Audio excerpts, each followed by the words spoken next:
तो hello guys, कैसे हो आप लोग? आई होप अच्छे होंगे। तो गाइस आज हम लोग जा रहे हैं कांटी माता अनुष्ठिया देवी मंदिर, जो कि वो यहाँ से ज़्यादा दूर तो नहीं है, 40-50 किलोमीटर है।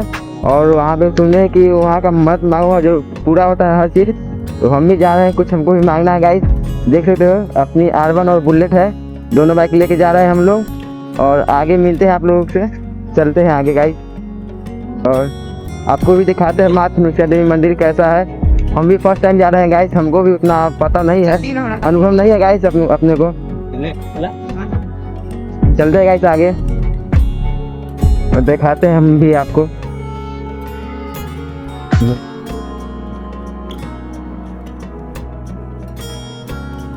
तो निकलते हैं गाइस आगे। हम आपसे मुलाकात करते हैं और चलिए गाइस।